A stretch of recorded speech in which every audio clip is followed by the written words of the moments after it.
Olá e bem-vindo ao podcast do YouTube de Dinis Guarda, mais uma vez alimentado por citiesabc.com, businessabc.net e wisdomia.ai, e em breve também falaremos sobre sportsabc.org. Ou inteligência artificial. Inteligência artificial provavelmente é a palavra-chave ou palavras-chave mais importantes sobre as quais estamos falando e que estão nos afetando em muitas camadas diferentes. E a inteligência artificial está tocando todas as áreas da sociedade, está implementando e tocando mais profundamente do que nunca. E vai ter um impacto que vai trazer muitas coisas boas, mas também muitas perguntas, muitos riscos e muito pânico. Então hoje estou particularmente animado para receber na série alguém que pesquisa inteligência artificial há décadas e, claro, que lidera um dos maiores departamentos de pesquisa do mundo na Microsoft. Então hoje, nosso convidado especial é Juan Milavista Ferris, que é um cientista de dados, especialista em inteligência artificial e pesquisador, e ele é, enquanto falamos, o vice-presidente corporativo e chefe de ciência de dados no Inteligência Artificial for Good Lab na Microsoft. Em sua capacidade, Juan utilizou tecnologias como inteligência artificial, aprendizado de máquina e modelagem estatística para apoiar a iniciativa Inteligência Artificial for Good da Microsoft, incluindo Inteligência Artificial for Earth e sustentabilidade, Inteligência Artificial para ação humanitária, Inteligência Artificial para acessibilidade e Inteligência Artificial para a saúde. Em seu último livro, Inteligência Artificial for Good, Applications in Sustainability, Juan e seu coautor, William, destacam como a inteligência artificial e a ciência de dados avançada podem ser utilizadas para enfrentar desafios globais urgentes em campos como sustentabilidade, ação humanitária e saúde. Como cientista de dados e pesquisador, Juan esteve envolvido em projetos como a plataforma de experimentação da Microsoft e mineração de dados do Bing. Sua pesquisa sobre a síndrome da morte súbita infantil, foi publicada em revistas académicas internacionais como Pediatrics Uncovered, by Measure e em meios de comunicação como The Geek Wire, British Broadcasting Corporation, NPR Fast Company, Revista Fortune, New York Times, CNN United States Today e mais, totalizando mais de 100 plataformas de notícias globais ao redor do mundo. Ele também é o editor do jornal de pesquisa aplicada da Microsoft, Microsoft Garage. Antes de trabalhar na Microsoft, ele cofundou o Alerts.com. Como líder, Juan tem aplicado tecnologia para o bem social, por exemplo, enquanto estava no Banco Interamericano de Desenvolvimento em Washington, onde aplicou ciência de dados para avaliar o impacto de programas voltados para a redução da pobreza e desigualdade na América Latina e no Caribe. Juan possui um doutorado em inteligência artificial e saúde pela Vrije Universiteit Amsterdam, um mestrado em ciência da computação pela Universidade Johns Hopkins, uma engenharia e bacharelado em sistemas de informação pela Universidade Católica do Uruguai, Damaso Antônio Lararaja. Como palestrante, Juan já apresentou em eventos como Strata, EIEE, ETEDx, Universidade Cornell e Universidade do Sul da Califórnia, Berkeley, entre muitos outros ao redor do mundo. É um prazer tê-lo aqui, Juan. Estou muito animado para falar sobre você, sobre algumas das questões mais pertinentes que enfrentamos como humanidade e especialmente sobre sua excelente pesquisa e todas as áreas que afetam todos nós em nossas vidas. Obrigado pelo convite, Dinis. Primeiro, gostaria de saber um pouco sobre o seu histórico pessoal, isso é sempre muito importante para mim. Gostaria de saber sobre o seu histórico pessoal, um pouco da sua história e também sobre alguém que foi importante para você. E você está lidando com tecnologia e dados e também ética e muitas coisas relacionadas ao humanitário. Se houve algum tipo de estudo de caso que te tocou pelo que você está fazendo agora? Sim, minha formação era em ciência da computação. Aprendi a programar muito cedo na vida. Tive a sorte de meus pais me comprarem um microcomputador muito pequeno. Era um clone brasileiro de um Sinclair Spectrum que tinha 48 kilobytes. Aprendi o básico naquele computador. E depois disso, me apaixonei completamente pela ideia de programar e codificar. Sou originalmente do Uruguai e cresci em uma fazenda. Fui estudar ciência da computação. E em 2000, tive a oportunidade de me mudar para os Estados Unidos da América para trabalhar no Banco Interamericano de Desenvolvimento. Essa é uma organização multilateral que trabalha com países ao redor da América do Sul e do Caribe, principalmente em empréstimos para o desenvolvimento. Como parte desse trabalho, minha função ainda como cientista da computação era desenvolver sistemas. Muito cedo eu fiz o que provavelmente foi meu primeiro modelo de aprendizado de máquina. Isso foi no início de 2001. Esse é um lugar onde o aprendizado de máquina definitivamente não era comum.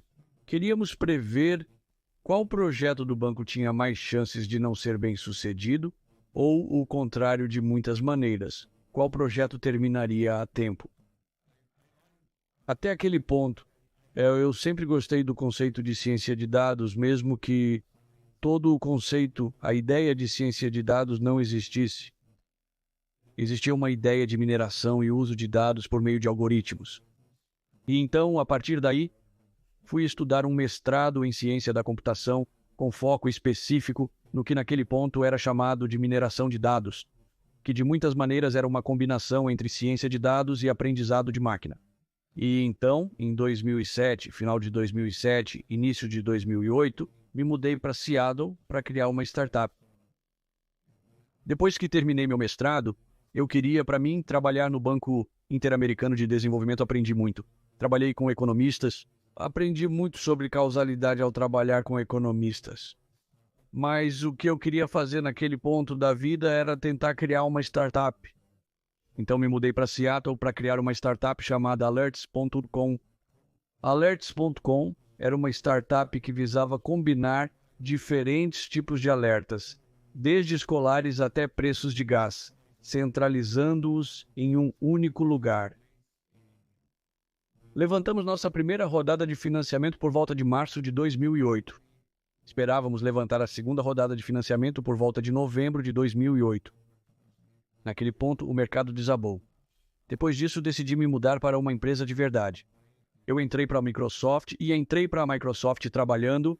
Essa era uma organização que foi financiada por Ray Ozzie, era chamada de EXP, com Rodney Gojave gerenciando, e era sobre a ideia de realizar experimentos controlados aleatórios na escala da Microsoft para tentar provar causalidade, algo que eu aprendi nos meus dias de trabalho no Banco Interamericano de Desenvolvimento. Nós, cientistas da computação, geralmente não temos formação em causalidade, mas eu aprendi muito sobre o assunto e tentei prová-la a partir de dados antes de trabalhar na ADV. E bem, IXP era um grupo que realizava a maioria dos experimentos em propriedades como Xbox, MSN e Windows. Eventualmente, esse grupo foi reorganizado no que naquele ponto era a fundação do Bing, nosso mecanismo de busca. Então eu entrei para a equipe de aprendizado de máquina e mineração de dados do Bing. Isso foi por volta de 2010 e, bem, naquele ponto, basicamente, eu comecei minha carreira na Microsoft. E quando Satya era nosso vice-presidente, quando entrei no Bing, ele era basicamente o vice-presidente de nossas propriedades de busca e propriedades online. E quando Satya se tornou o diretor executivo, havia toda a ideia de criar uma disciplina de ciência de dados. Eu fazia parte da pequeno grupo de pessoas que montou os planos para a disciplina de ciência de dados da Microsoft. Até então, a Microsoft contratava apenas desenvolvedores, testadores e gerentes de programa. Não havia noção de cientistas de dados, então eu me tornei parte desse grupo que montou os planos originais para ter cientistas de dados. Meu grupo se tornou mais centrado na Microsoft, não apenas trabalhando no Bing, mas em diferentes propriedades. E como parte desse trabalho, eu sempre sonhei em trabalhar e usar inteligência artificial e ciência de dados para ajudar a sociedade. Sempre pensei que faria isso após me aposentar da Microsoft, mas tínhamos um amigo e colega muito querido que perdeu um filho para a síndrome da morte súbita infantil. Síndrome da morte súbita infantil é a síndrome da morte súbita infantil. E é a principal causa de morte em crianças entre 1 mês a 1 ano de idade, nos Estados Unidos da América e em muitos países desenvolvidos. Síndrome da morte súbita infantil é quando um bebê morre sem uma causa conhecida pelos médicos. Tínhamos um bom amigo e colega naquela época que perdeu um filho para a síndrome da morte súbita infantil. E ele estava fazendo um trabalho incrível, aumentando a conscientização sobre síndrome da morte súbita infantil. Então, através dele, passei a ser voluntário para auxiliar médicos e pesquisadores do Hospital Infantil de Seattle em suas pesquisas. E muito cedo, como nas primeiras reuniões, mesmo que entendêssemos muito pouco sobre sementes ou os dados que eles tinham, ficou claro para nós que poderíamos ajudar muito porque muitos desses pesquisadores não tinham a capacidade de trabalhar com a quantidade de dados. Que temos a incrível sorte de termos realmente encontrado. Os Centros de Controle e Prevenção de Doenças têm este incrível conjunto de dados. É um conjunto de dados aberto que tem cada criança que nasceu nos Estados Unidos da América e um de nossos grupos dessas crianças. E através desse conjunto de dados, conseguimos mostrar e tentar ver se poderíamos prever ou encontrar coisas que poderiam aumentar a probabilidade de uma criança morrer de síndrome da morte súbita infantil. Bem, começamos trabalhando como voluntários, mas eventualmente apresentamos ao Satya e ao Brad. E através dessa conversa foi meio que a base para começar este grupo. Conseguimos começar a trabalhar em usar a inteligência artificial para ajudar a sociedade como um emprego em tempo integral. Era o meu sonho. E basicamente foi assim que criamos todo o conceito do Laboratório de Inteligência Artificial para o Bem. Enquanto isso, e através da pesquisa, eu era um cientista da computação que se tornou um pesquisador. Normalmente é o oposto em vários aspectos, mas eu era um cientista da computação. Eu era um desenvolvedor de software que começou a gostar muito de trabalhar com pesquisa. E através disso comecei um doutorado em inteligência artificial com foco em saúde. Bem, o resto é o que estou fazendo agora. Carreira muito impressionante, parabéns. Eu amo o Uruguai. Acredito que ele seja o primeiro convidado uruguaio do podcast. Preciso avisar meus amigos de lá. Mas é realmente incrível. E também durante sua carreira você vê também a progressão como empreendedor, como desenvolvedor de software, como tecnólogo e como pesquisador. Então, antes de mergulharmos em todas as suas conquistas e também no que você está fazendo agora, uma das coisas... Quero continuar tocando, pois você lida com pesquisa. E, claro, no momento, seu laboratório e o que se tornou o Laboratório Inteligência Artificial for Good na Microsoft. Claro, vamos tocar nisso porque é algo tão grande e eu sei que você tem tempo limitado. Eu gostaria de conversar o que é o Laboratório de Inteligência Artificial para o Bem. Como você o criou, acho que parte da sua experiência deu razão para isso. Mas é claro, durante esse mandato também, a inteligência artificial se tornou mainstream e agora é mais importante do que nunca. A Microsoft lidera a inteligência artificial globalmente em parceria com a OpenAI. Então eu gostaria de ouvir um pouco sobre o início disso e o que vocês... Uma vez que tivemos a ideia de criar o laboratório, o plano era que qualquer grande organização no mundo tenha uma responsabilidade social de contribuir para a sociedade. E eu diria que a maioria das grandes organizações faz um trabalho muito bom nisso. Mas no caso específico de usar tecnologia, especialmente inteligência artificial, para ajudar a sociedade, vimos que poderíamos ter um grande impacto. Mas mais importante, através de nossa experiência trabalhando com esses pesquisadores em outras organizações, também percebemos que há uma enorme lacuna. É que a maioria das organizações do mundo que estão trabalhando para resolver alguns dos maiores desafios do mundo, seja mortalidade infantil, ou trabalhando com deficiências, ou trabalhando em sustentabilidade, a maioria dessas organizações com as quais nos associamos, elas não têm a estrutura ou capacidade. Agora, no futuro, esperamos que eles tenham. Mas agora, há uma lacuna onde uma grande maioria dos cientistas de inteligência artificial e dados atuam principalmente nos setores de tecnologia e finanças. Então, infelizmente, há uma lacuna em sociedade dessa perspectiva. E eu sempre conto a história de que há algo que meio que me inspirou. Jeffrey Hammerbacher, único naquele momento, montou a equipe original de ciência de dados do Facebook. Indivíduo muito brilhante, e ele uma vez disse que as melhores mentes da minha geração estão pensando em como fazer as pessoas clicarem em anúncios. E é verdade, era verdade então e ainda é verdade hoje.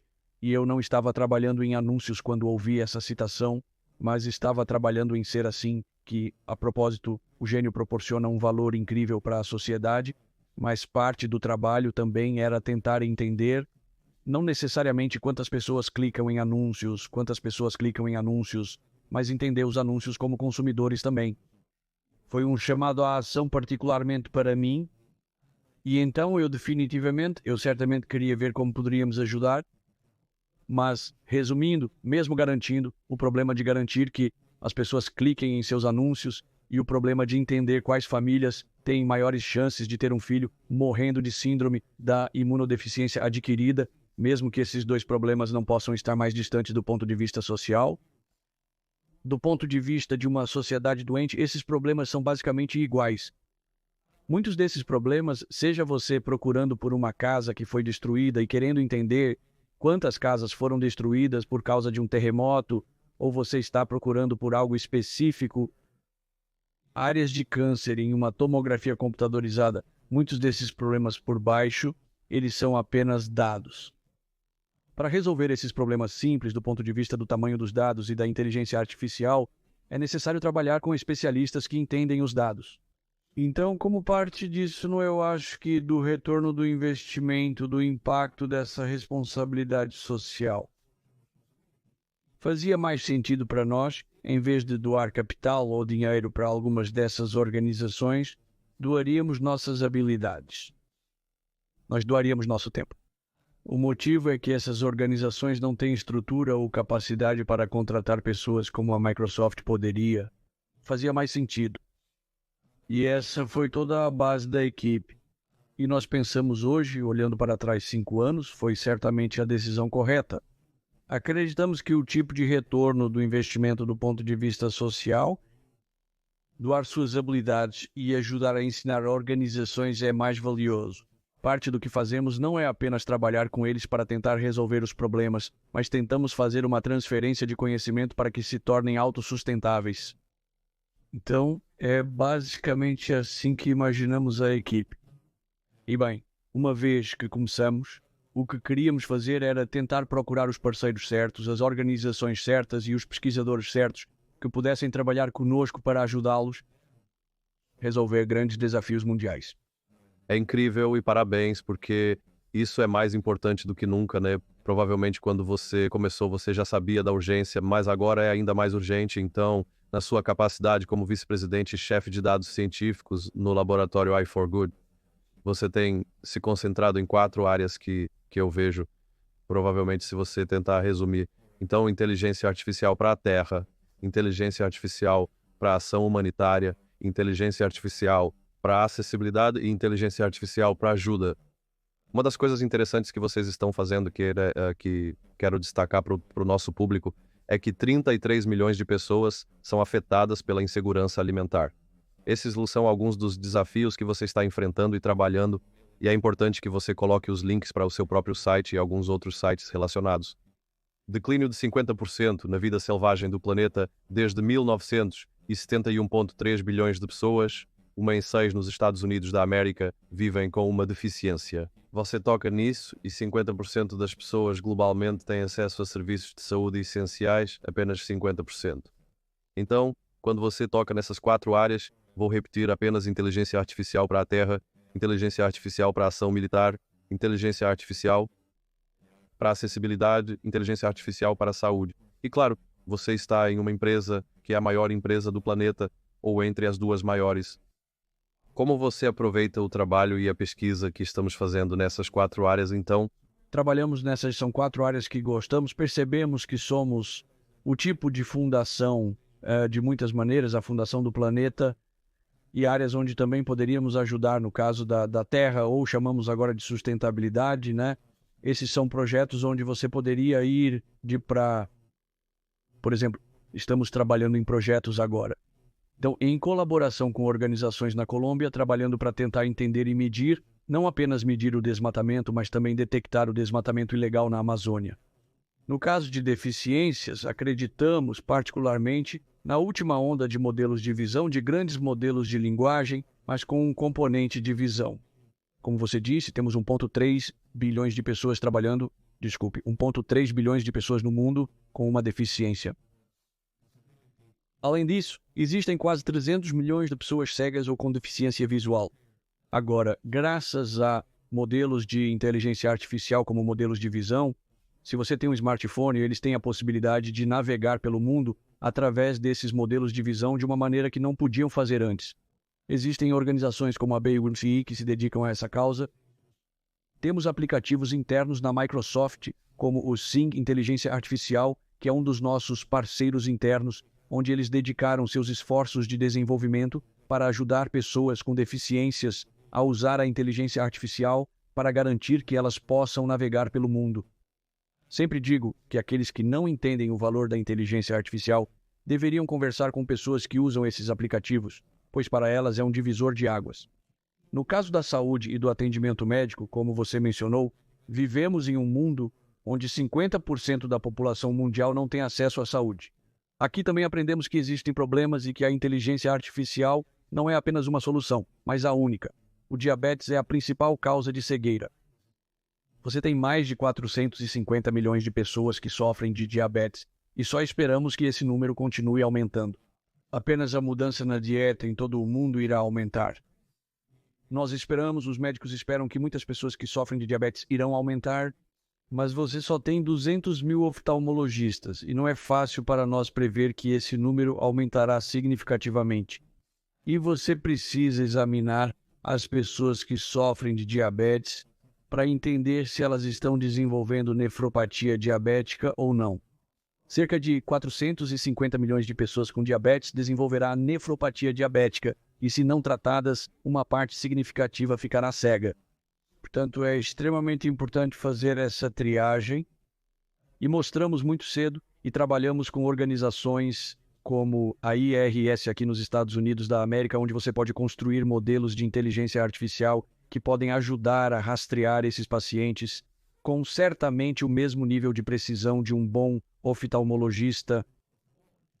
Como eu disse antes, mesmo que você distribua perfeitamente isso para outros oftalmologistas ao redor do mundo, será fisicamente impossível diagnosticar essa doença. Neste caso, você precisa da inteligência artificial para preencher essa lacuna e garantir que os oftalmologistas possam se concentrar no que fazem de melhor, como cirurgias e tratamento de outras doenças.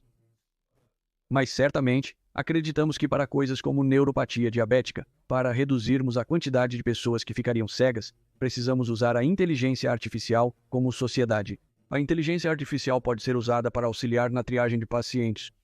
Essas são as áreas de saúde e cuidados médicos. Lidamos bastante com imagens médicas. Acreditamos que imagens médicas e o uso de inteligência artificial nelas tem muito valor. Estamos só começando. Acreditamos que podemos fazer muito mais. No caso da ação humanitária, trabalhamos muito, particularmente na área de resposta a desastres. Em casos de desastres naturais, trabalhamos em parceria com a Planet Labs, uma empresa de dados de satélite. E trabalhamos com eles porque, assim que ocorre um grande desastre natural, eles testam satélites. Eles os colocam acima do desastre natural. Eles tiram fotos e usamos modelos de inteligência artificial em cima dessas fotos para construir os mapas que são usados por organizações no terreno, seja a Cruz Vermelha Americana ou o Alto Comissariado das Nações Unidas para Refugiados ou qualquer organização que esteja trabalhando no terreno para ajudar os mapas, porque esses mapas são usados por essas organizações para ajudá-los a fazer seu trabalho, garantir que eles priorizem, garantir que eles entendam a logística, garantir que eles mobilizem pessoas suficientes para ajudar as pessoas afetadas no terreno. Então, novamente, trabalhamos com outras organizações, mas essas são basicamente as 4 áreas que... Bem, esses são os maiores problemas da humanidade, mas há um grande desafio de como pegamos isso e como gerenciamos, como eu disse, todos os paradoxos que temos, porque temos, por um lado, muitos desafios com a alfabetização digital, muitos desafios com a inclusão financeira em muitas partes diferentes. Uma das coisas que me interessa particularmente é que você também é o editor do Microsoft Journal of Applied Research e você tem acesso a muitos dados e muitas informações. Quando você aplica essa pesquisa, integrando com os LLMs mais poderosos do mundo, como OpenAI, Copilot e Bing, você tem acesso a várias fontes diferentes de dados. Isso vale para todos que estão nos ouvindo, desde uma visão geral até os detalhes de como aplicamos isso na prática. Você acha que alguns desses maiores problemas sobre os quais estamos falando podemos abordar da maneira correta? E vou tornar a pergunta um pouco mais complexa, mas tenho que perguntar. E podemos equilibrar as partes socioeconómicas e a inovação tecnológica? O desafio é integrarmos a inteligência artificial à nossa humanidade e depois lidarmos com as questões socioeconómicas, pois isso se tornará cada vez mais relevante à medida que a inteligência artificial avança, especialmente com a inteligência geral artificial. A alfabetização digital é uma área em que temos trabalhado, inclusive em colaboração com alguns pesquisadores. Vou tentar medir isso, mas está relacionado aos Estados Unidos da América, onde a alfabetização digital é claramente importante para nós. Quando pensamos em grandes modelos de linguagem, as áreas que acho interessantes é que podemos ver grandes modelos de linguagem como uma maneira de ajudar a diminuir a divisão digital. E vou explicar porquê, mas ao mesmo tempo há também um risco de exacerbar isso. Mas você pode realmente ajudar. Vou explicar porquê. Por um lado, 99,95% do mundo não sabe programar.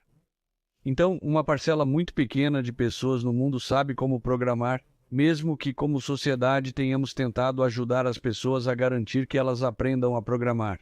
Esse número é extremamente pequeno e não mudou muito nos últimos 20 anos. Vemos a programação como um meio, não apenas para cientistas da computação como nos anos 90.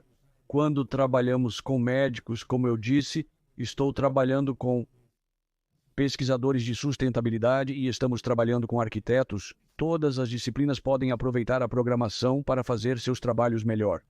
Mas porque a quantidade de pessoas que sabem programar é muito pequena, existe essa lacuna da divisão digital que afeta a sociedade em geral. Uma das coisas que vemos com grandes modelos de linguagem, porque aprender a programar em muitos aspectos é aprender uma nova língua. E o que vemos com grandes modelos de linguagem é que, pela primeira vez, as pessoas têm a capacidade de programar em sua própria língua nativa. Seja inglês, espanhol ou mandarim, você pode usar um grande modelo de linguagem para converter sua língua, outra língua, em programação. Então, de muitas maneiras, você está programando através da sua língua. Isso tem um enorme potencial para ajudar a diminuir essa divisão digital, onde certamente nossas interações... A inteligência artificial facilitou muito nossas interações com computadores. Como se você tivesse me perguntado 10 anos atrás se eu já imaginava centenas de milhões de pessoas interagindo com a inteligência artificial para fazer parte do seu trabalho, eu diria que seria possível. Mas através de grandes modelos de linguagem, agora temos uma interface incrível, onde temos mais de 100 milhões de usuários hoje no mundo que estão interagindo com você com inteligência artificial e usando inteligência artificial, e seu nível de comunicação é a sua língua, que tem um enorme potencial para preencher essa lacuna, correto? Então isso é de um lado. Nós pensamos que a camada de entrada para entre essa interação humana e computador e a capacidade dos humanos de codificar de muitas maneiras, isso tem sido uma revolução que ajudará muitos a se tornarem mais produtivos através desta tecnologia. Assim, observamos um grande potencial e valor. Ao mesmo tempo, também vemos que essa tecnologia tem um poder imenso. Então, semelhante ao que aconteceu com as pessoas que tinham acesso a computadores ou à internet e as pessoas que não tinham, nós realmente pensamos que nos preocupamos com um novo nível de divisão digital. Então, por um lado, aqueles que têm acesso a essa tecnologia acho que serão completamente beneficiados. E essa lacuna de divisão digital... Ao mesmo tempo, se você não tem acesso a essa tecnologia, porque ou você não tem acesso à eletricidade, ou você não tem acesso a computadores, você não tem acesso à internet, de repente essa divisão será maior. Mas nós vemos ambas as áreas. Sim, eu quero tocar mais nisso, mas eu quero ir para o seu livro, porque isso é um elemento chave.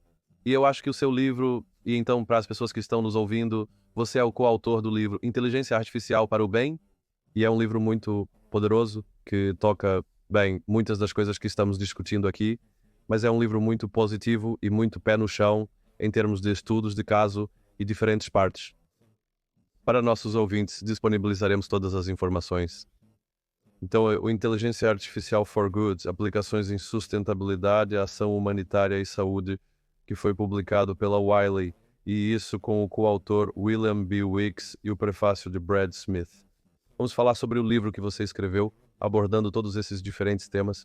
Existem esses apelos à ação muito detalhados, mas eu gostaria de... Há muitas perguntas. Primeiro, ouça para você o propósito do livro e um pouco para as pessoas que não sabem, e eu recomendo a todos que comprem e se envolvam, porque também os retornos do livro irão para a caridade e para a Cruz Vermelha, mas é um livro muito importante para o que você está fazendo todos nós na sociedade. Sim, nós começamos o livro há mais de um ano com a visão de que, sempre que estávamos trabalhando com organizações ao redor do mundo, uma das partes mais difíceis era mostrar a eles o que eles poderiam fazer com a inteligência artificial. Não era óbvio porque eles não sabiam o que poderiam fazer. Como nós nos associaríamos a eles, teríamos reuniões com eles e se tornou uma das coisas que se tornou realmente fácil para nós. Mostrar o poder era mostrar a eles exemplos de como estávamos usando a inteligência artificial em outras coisas, certo? Seja em visão computacional para imagens médicas, ou dados de satélite, ou dados acústicos, nós mostraríamos o que era. Era difícil explicar o que poderiam fazer com a inteligência artificial, mas fácil explicar como resolver outros problemas. E ao longo dessas conversas com esses parceiros, tornou-se uma ferramenta para nós ajudá-los a ter um impacto. O apresentador demonstrou as possibilidades da inteligência artificial, ressaltando que era necessário escrever o livro para obter acesso a ela. Como ter esses exemplos de uma maneira que pudéssemos distribuir para eles facilmente. Então, o público-alvo desse livro, quando pensamos no livro, eram as pessoas com quem normalmente trabalhamos. Esses pesquisadores de outras áreas, não necessariamente de inteligência artificial, estão tentando usar a tecnologia para solucionar seus problemas. E nosso objetivo era: vamos ter todos esses exemplos de uma maneira que seja fácil para nós mostrarmos a eles o poder da inteligência artificial e da tecnologia. Isso basicamente deu início à ideia. Como você mencionou, me associei ao Bill Wicks e à minha equipe. E então trabalhamos, não apenas nós, mas todos os pesquisadores da minha organização, nossos parceiros, para escrever todos os capítulos, que cada capítulo do livro tem 29, acho eu, diferentes exemplos de como estamos usando a inteligência artificial para ajudar a resolver esses desafios mundiais em todas essas áreas, como você mencionou antes, desde acessibilidade até saúde, sustentabilidade e ação humanitária. Você tem exemplos de todos eles, O livro é extremamente positivo. Porém, quando se fala sobre inteligência artificial, até eu tenho dias em que fico muito ansioso, para dizer o mínimo. E outros dias em que fico muito ousado. Mas há uma ótima citação de Brad Smith, presidente da Microsoft e também da Ford. Então a inteligência artificial oferece mais potencial para o bem da humanidade do que qualquer invenção que a precedeu. E após ler o livro, espero que você compartilhe do meu otimismo pelas possibilidades dessa poderosa nova tecnologia. Então vocês estão lidando com isso, né? Por exemplo, até mesmo alguns, é claro, no momento estamos em uma fase em que estamos entrando na inteligência geral artificial, e o que definimos como inteligência geral artificial é outra questão que provavelmente levaria alguns podcasts. Mas em termos de otimismo é grande e eu adoro que você seja muito prático nas utilidades que podem surgir disso. Então, o que eu tocaria agora, e é claro que colocaremos mais informações sobre o livro no contexto, é a partir de sua pesquisa. E é claro que falamos sobre a divisão digital. A divisão digital agora tem elementos de divisão digital, de pura acessibilidade digital, mas como você disse, há muito poucas pessoas que podem programar e a maioria da programação será substituída por inteligência artificial, mas estamos falando de uma mudança que provavelmente é a maior na história da humanidade. E essa mudança vai tocar, por um lado, a integridade que temos como humanos e a integridade que temos como sociedade. Mas também um elemento que eu sei que algumas das pesquisas da Microsoft têm destacado é que essas IAs estão se tornando agora uma consciência digital excepcional. Então eu diria, nesses casos, das partes positivas da inteligência artificial que mencionamos, como você vê, como você lida com os aspectos negativos e faz essas duas coisas funcionarem juntas, especialmente em termos de preparação. Então, algumas coisas, a primeira é, como você mencionou, eu tento me afastar da discussão sobre inteligência geral artificial por um bom motivo, como você mencionou, a definição não muito clara do que é inteligência artificial e, de muitas maneiras, ciência da computação ou desenvolvimento de software são todas partes das ferramentas que nós, como sociedade, decidimos usar para ajudar a resolver problemas. E isso não é apenas no meu espaço, mas em geral, nós, como humanos, vivemos neste planeta que estamos usando essas ferramentas para ajudar a sociedade ou é apenas parte da tecnologia de muitas maneiras. Então, dessa perspectiva, se você me perguntar não é diferente do que temos feito há séculos agora, de criar novas ferramentas para nos ajudar. Correto? E então, para mim, eu vejo a inteligência artificial como uma ferramenta. Para mim, a inteligência artificial é uma ferramenta. Né? Tento me afastar das discussões sobre inteligência geral artificial, primeiro porque não há uma definição muito clara do termo, mas também não acho produtivo para nós termos ferramentas que possam nos ajudar a resolver problemas.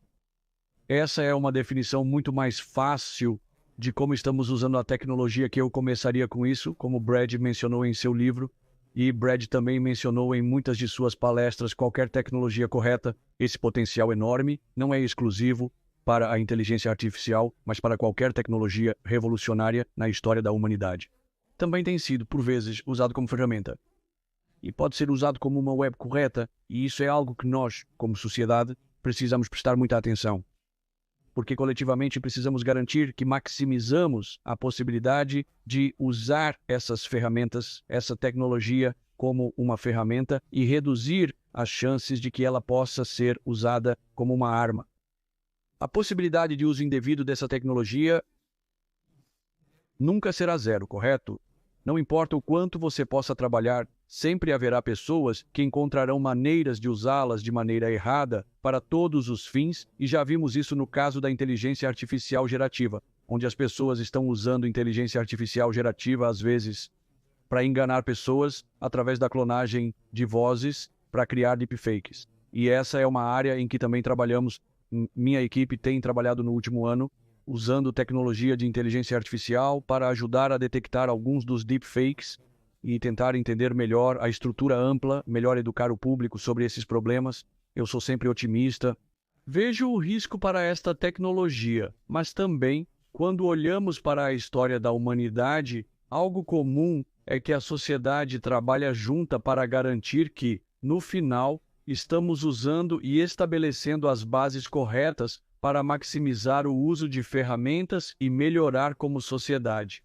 Então, estou otimista de que a sociedade geralmente toma as decisões corretas sobre essas tecnologias e não acho que será diferente aqui. Claro, isso não significa que precisamos entender o risco. Precisamos trabalhar coletivamente para mitigar o risco, não apenas no setor privado. O setor hispânico, o setor público, ONGs, trabalhando juntos para garantir que reduzimos as chances dessas tecnologias serem usadas como uma arma.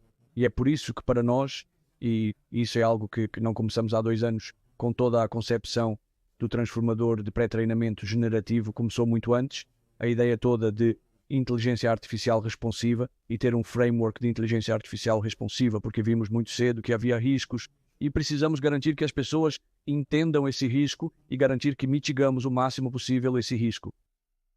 Eu amo o seu pontos diretos. E essa é uma discussão que é realmente necessária porque definitivamente há muitos riscos. Esses eventos estão ocorrendo de várias formas. Vou continuar porque o nosso tempo é limitado. Então, Satya Nadella, o diretor executivo da Microsoft, disse recentemente que a inteligência artificial não deveria ser chamada de inteligência artificial, mas sim de uma inteligência diferente.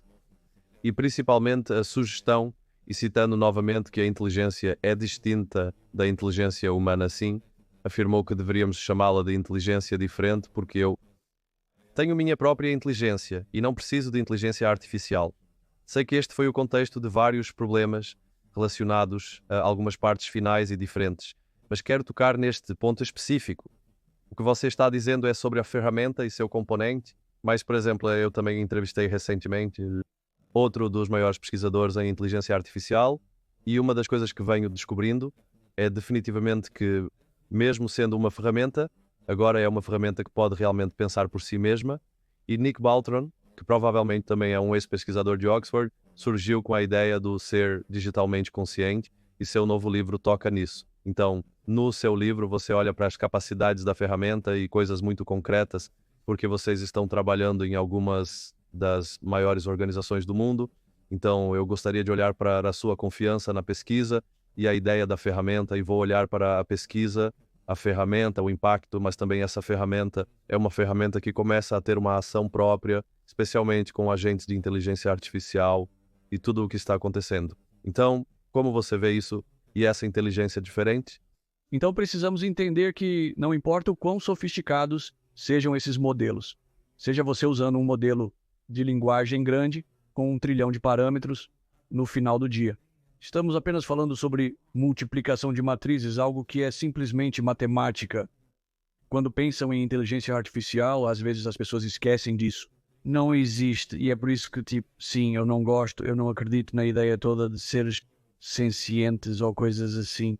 Precisamos entender que, particularmente, grandes modelos de linguagem é o que acontece quando você interage com um grande modelo de linguagem. As pessoas gostam bem, esses modelos têm um poder incrível e as pessoas ficam realmente relativamente confusas sobre isso. Essa parte da inteligência é porque eles estão respondendo perguntas de uma maneira incrível. Eles têm um poder incrível, mas no fundo, o que esses modelos estão tentando fazer é apenas prever a próxima palavra. Isso é tudo o que um grande modelo de linguagem faz. O contexto sugere que é necessário prever qual será a próxima guerra em linhas gerais. Os papéis não estão dizendo como eles não entendem facilmente o mundo.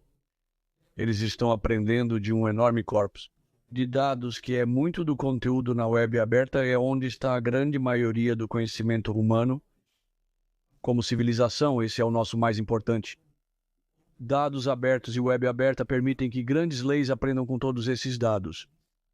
Através disso, tentando decifrar a próxima palavra, eles precisam aprender uma representação do mundo, e essa representação do mundo é a que dá uma enorme quantidade de poder na capacidade de responder a essas perguntas. Não estou argumentando que eles não têm poder, mas ao mesmo tempo é muito importante entender o que eles estão fazendo e o que não estão fazendo, correto? E enquanto... Bem, sim, quando você interage com uma dessas grandes barreiras, muitos dos diálogos poderiam ser diálogos que você poderia ter com um humano. Você precisa entender que o motivo pelo qual eles se comportam como humanos em muitos aspectos é porque são treinados em diálogos humanos e em dados humanos. Mas eles certamente não são humanos. Eles certamente não são seres sencientes. E sim, você poderia ter agentes e poderia codificar agentes de uma maneira que esses agentes estejam incorporando suas decisões. Mas isso não significa que, como sociedade, nós temos algo diferente do que tínhamos antes. No momento, o que temos é uma ótima ferramenta, mas ainda é uma ferramenta. Então, eu não estou preocupado com isso. Acho que faz parte da natureza humana se preocupar com os usos errados dessa tecnologia. Acho que isso faz parte de como funcionamos. E acho que isso pode nos ajudar a entender e mitigar esses riscos, mas não estou preocupado com esse aspecto. É bastante interessante como você vê isso de uma maneira muito prática, porque sim, de fato, há muitas discussões bastante alarmantes. E provavelmente a maioria das pesquisas faz uma divisão entre as pessoas que são muito instruídas, mas eu gosto e me concentro aqui no sentido do tempo. Eu gosto dessa abordagem muito pragmática. Então, uma das coisas que o livro e seu trabalho têm destacado, e eu adoro isso, é o fato de todos os conceitos de inteligência artificial para a ação humanitária, e especialmente a relação de como isso pode se tornar e trazer novas soluções para organizações, o impacto social e o potencial social, formuladores de políticas, reguladores, profissionais de ONGs e voluntários sem fins lucrativos. Então vamos tocar neste assunto porque acho que é algo que não está sendo usado e discutido o suficiente. E eu acho que isso é o especial sobre o seu livro. Elabore exemplos práticos e adicione citações relevantes para enfatizar os pontos principais. Sim.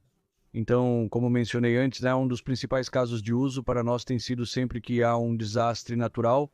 Sabemos através das mudanças climáticas que esperamos um aumento nesse tipo de problemas que afetam principalmente as pessoas em certas regiões. Nem todo mundo no mundo é igualmente afetado por esses desastres, mas particularmente as pessoas que são mais afetadas geralmente estão no sul global ou pessoas com pessoas vivendo em áreas que são altamente prováveis de serem mais afetadas por esses desastres naturais. Primeiro, trabalhamos com muitas organizações, seja a Cruz Vermelha Americana, ou o Alto Comissariado das Nações Unidas para Refugiados, ou outras agências da Organização das Nações Unidas. E o que estamos tentando fazer é ajudar essas organizações que estão trabalhando no campo para ajudá-las a serem mais eficazes, serem mais produtivas. No início, quando começamos a trabalhar, notamos um problema comum a todas essas organizações. Ou seja, assim que ocorre um desastre natural que afeta uma área, precisamos entender o que aconteceu. Precisamos entender a localização, magnitude e as pessoas afetadas pelo desastre. E os dados de satélite de alta resolução fornecem uma ferramenta incrível para isso porque ajuda a entender o problema. O desafio é que, se a área for grande, tentar mapeá-la e tentar fazer com que humanos olhem cada edifício e entendam onde estão esses edifícios que foram afetados pode levar dias, às vezes semanas. Eles não têm esse efeito. Em situações de desastre, há uma janela de tempo limitada para enviar equipes de resgate e ajudar os afetados, mas é necessário aguardar 2 semanas para fazê-lo. E os modelos de inteligência artificial que trabalham com dados de satélite têm a capacidade de nos ajudar a mapear essas áreas. Esses mapas podem ser e estão sendo usados por organizações locais para tomar tais decisões. Essa é uma grande área de investimento para nós. Outra grande área, isso é algo que temos trabalhado muito de perto com a Universidade de Washington, o Banco Central Europeu, as métricas de saúde e o Planet-Let, é que para nos ajudar as pessoas a estarem melhor preparadas, ou como uma preparação para desastres, ou resposta a desastres, primeiro você precisa entender onde as pessoas moram. Se você mora nos Estados Unidos da América ou no Norte global, seus mapas geralmente estão atualizados, mostrando onde as pessoas moram em um país. Mas isso não é o caso em muitos países do sul global, afetando particularmente a África subsaariana, onde muitos desses mapas podem ter 10, 15 anos de idade. E em 15 anos, alguns países na África subsaariana dobraram sua população. Significa que metade da população de certas regiões do país, especialmente em áreas rurais e algumas cidades, não está atualizada. Se você desconhece o paradeiro dos necessitados, não pode auxiliá-los. Você não tem capacidade de compreender logística, preparação e resposta a desastres. Em um dos terremotos que trabalhamos, o último no Afeganistão, em 2023, uma parte significativa das pessoas afetadas não estavam em nenhum mapa. Então, um dos trabalhos que temos feito é uma colaboração com essas organizações, mas também com agências da Organização das Nações Unidas, no que eles chamam de alerta precoce para todos, é criar essa base que é um mapa atualizado da distribuição da população em todo o mundo. E isso para nós é um dos nossos projetos mais importantes e uma área onde pensamos, se acertarmos nessa base, poderemos ajudar não apenas essas organizações, mas muitas outras ao redor do mundo. Isso tem sido o nosso foco. A partir desse trabalho, uma parte muito importante é o mapeamento e os dados que estão disponíveis para o público e para todos. Para mim, algo particularmente importante é a seguinte pergunta, provavelmente a última devido ao tempo. Como as organizações podem se envolver? Grandes organizações, governos e instituições estão tendo dificuldades para compreender as ferramentas, sua velocidade e a disrupção resultante, mesmo trabalhando com essas entidades. Então, alguns passos de como você lida, sendo, é claro, em uma das maiores corporações do planeta, mas também na praticidade de trazer essas ferramentas de inteligência artificial para o militar, instituições, organizações e para qualquer um que esteja nos ouvindo. Então, nós nos associamos, se houver, normalmente nos concentramos em ser natural, nos concentramos no mundo, em alguns dos maiores desafios do mundo. Algumas organizações nos procuram e às vezes nós as procuramos. Utilizamos diversas maneiras, como chamadas abertas, para compreender os problemas enfrentados por essas organizações. Tentamos procurar problemas onde não apenas uma organização tem aquele problema específico, mas várias organizações e tentamos otimizar. Nem todos os problemas são resolúveis com inteligência artificial ou tecnologia. Procuramos no quadrante problemas onde a tecnologia pode ter impacto e que podemos resolver. Temos a expertise e fazemos parceria com organizações. Se formos bem-sucedidos na resolução desses problemas, poderemos julgar o conhecimento para uma decisão tradicional, que pode usar essa tecnologia. Este tem sido o nosso foco principal. Então, uma das últimas perguntas. Então, em termos do trabalho que você tem feito até agora, e claro, no site e na pesquisa, você tem muitos estudos de caso. Então, qual seria, você já mencionou 1 ou 2 casos, de toda essa pesquisa que você está fazendo, qual seria o maior impacto que você sentiu que já fez em um estudo de caso, além do que você mencionou até agora ou outro? Eu acho que é fácil gostar, cada projeto é diferente, às vezes é difícil comparar alguns desses projetos. Claro, áreas como a resposta a desastres é uma área que é relativamente fácil para nós vermos o impacto, porque você vê organizações usando seus dados. Mas nós temos trabalhado em outras áreas, como saúde e assistência médica. Estamos trabalhando em áreas como câncer de pâncreas, por exemplo, tentando fazer a detecção precoce do câncer de pâncreas. Enquanto trabalhamos para tentar ajudar a reduzir o desmatamento na Amazônia, ajudar a entender e medir a biodiversidade. Cada projeto é diferente e, de muitas maneiras, cada projeto é difícil de ter um projeto favorito ou um que você acha que é mais impactante porque essas áreas são tão diferentes. Por último, quero falar sobre Brad Smith. E você mencionou os deepfakes e suas diferentes partes. Eu sei que uma das coisas em que você está trabalhando agora é precisamente sobre combater deepfakes, que provavelmente é um dos atalhos que está realmente causando muito dano. Brad Smith recentemente mencionou o trabalho da True Media, em parceria com vocês, no combate ao mau uso da inteligência artificial através do uso de inteligência artificial benéfica. Você poderia falar mais sobre esse trabalho?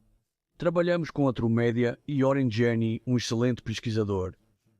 E com outras organizações, estamos tentando, de um lado, estamos ajudando no lado da pesquisa, tentando criar algoritmos para entender como podemos reduzir, como podemos melhorar a detecção de deepfakes. Também trabalhamos em áreas como proveniência para entender melhor como a tecnologia pode ajudar a confiar no conteúdo. E, ao mesmo tempo, uma grande área que é algo com o qual colaboramos através da mídia e outras organizações é ajudar a educar o mundo, as pessoas no mundo, que esses tipos de programas existem. E uma coisa que fizemos, acabamos de lançar um jogo que se chama Real ou Não, o Quiz Real ou Não, onde usamos inteligência artificial gerativa e imagens reais e as pessoas precisam decidir qual é real e qual é falso. E o objetivo principal deste jogo é ajudar as pessoas a entenderem que essa tecnologia é muito boa e não é mais fácil diferenciar entre uma imagem real e uma imagem gerada por inteligência artificial. E só vai ficar mais difícil. Então isso é algo que é importante para as pessoas entenderem que isso é possível. Além do possível, é relativamente fácil para as pessoas fazerem isso. E que algumas dessas imagens podem ser usadas para fins enganosos. Por fim, a inteligência artificial para o bem é um elemento fundamental que todos devem se concentrar. Seu livro é um excelente recurso. Leitura é essencial para profissionais técnicos e não técnicos. Interessado em todas as coisas que discutimos hoje, então qual seria a mensagem para startups, jovens nos ouvindo, quando se trata de inteligência artificial e tudo mais? Quais são os recursos que acompanham as ferramentas de inteligência artificial? Novamente, acho que podemos fazer muito mais com essa tecnologia.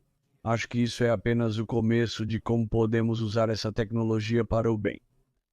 E veremos mais exemplos. É crucial que as pessoas compreendam que a inteligência artificial não é novidade. Ela tem sido usada na produção por mais de 30 anos. As pessoas usam inteligência artificial todos os dias. Elas têm usado inteligência artificial, muitas pessoas usam inteligência artificial todos os dias, nos últimos pelo menos 2 décadas. Seja usando um motor de busca ou pedindo um Uber. Nos bastidores, há muitos algoritmos sendo usados. Isso ajudará a sociedade a compreender que não é necessário ter medo da tecnologia. E, novamente, não estou dizendo que isso não deve ser usado. As pessoas ainda devem se preocupar. Acho importante que, coletivamente, trabalhemos como sociedade para reduzir as chances de que essa tecnologia possa ser usada para fins errados ou como uma arma. Mas eu concordo plenamente com o que Brad mencionou no prefácio. Esta tecnologia tem um grande potencial para o bem e para solucionar diversos problemas. Estamos ansiosos para tentar ajudar e encontrar formas de auxiliar a sociedade. Muito obrigado. Sei que você precisa ir. Foi uma honra. Há mais perguntas, mas faremos um especial sobre o livro. Para quem está ouvindo, o que eu amo é que existem coisas muito práticas, mas provavelmente as pessoas estão mais focadas no negativo do que realmente agindo. Isso faz parte da sua conclusão. Haja sobre isso. Obrigado. Foi uma honra, Juan.